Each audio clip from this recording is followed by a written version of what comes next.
Today I'm going to tell you a little bit about the computerized condo information system at Harbortown.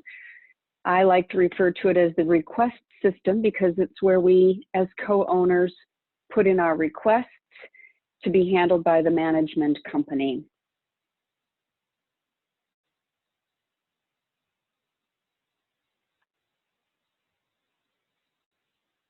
I'm going to tell you about the different people and transactions that we have in CCIS. To start with, Nancy represents our co-owner. Scott represents our property manager. Steve represents the vendor who will come in and make repairs. And Judy is a board member who might be involved when we need approval for certain things. So let's start with the simplest type of transaction, and then we'll move into increasing complexity. Nancy notices that there's a lot of snow in her driveway, so she submits a request for snow removal. She submits this into CCIS, and that automatically sends something to Scott, the property manager.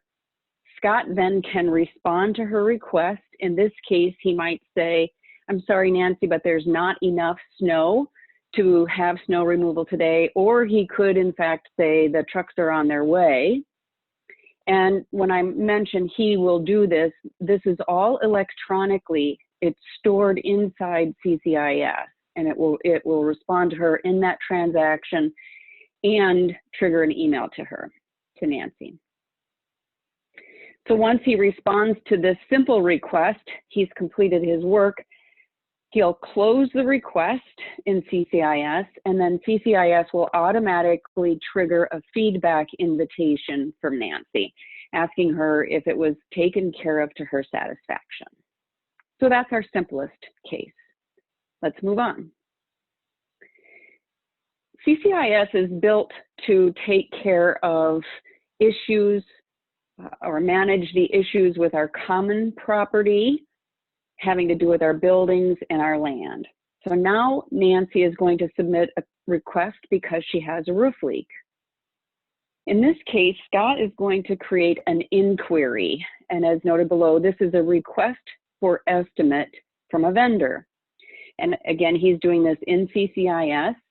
And CCIS will then connect it to Steve, will electronically transmit it to Steve, who will review the work and respond to the inquiry. If the work,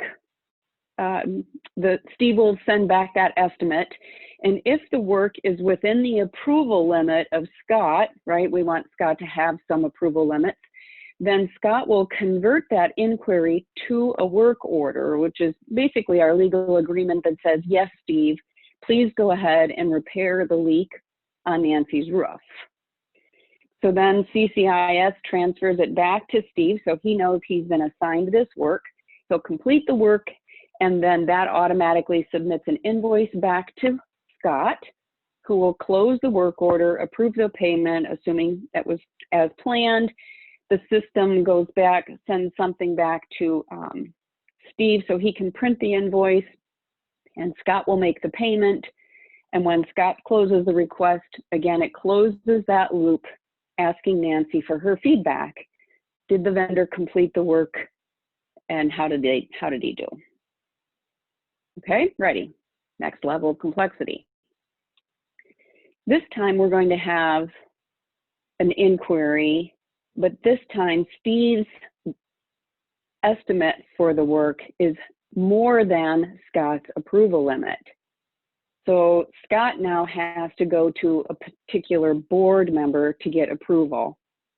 Sometimes that's one board member who's responsible, let's say in this case for roofs, or if it's over an even higher dollar value, many board members or the entire board must participate in this approval. Let's assume that Judy says, "Yep, this is okay." Then it goes back to Scott, who converts that inquiry. Again, that was a request for estimate to a work order. Steve completes the work, the invoice happens, and then they close the request and ask Nancy for her feedback. Now, there are occasionally unusual requests. One of a common one is, I'd like to replace my tree.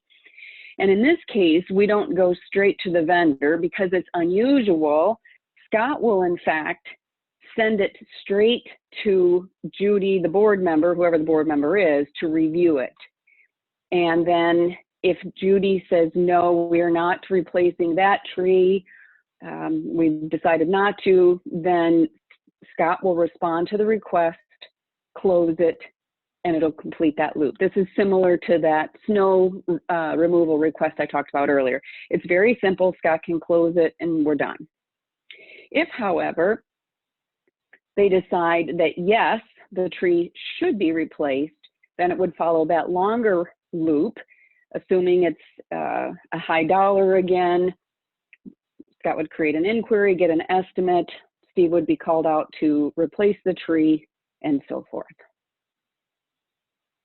There are some other types of requests that are high frequency. As it says here, common, they're very low cost.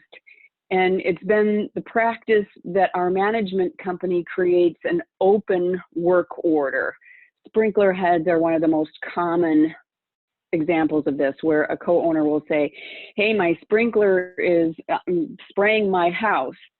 And the management company has an agreement with a vendor. And what will happen is we won't go through the inquiry process. We'll go straight to the work order. And the vendor will come out and perhaps work on 20 of those sprinkler heads at once, submit their invoice, and the system will complete the rest of the work. That's all we have for today. Thank you very much for paying attention.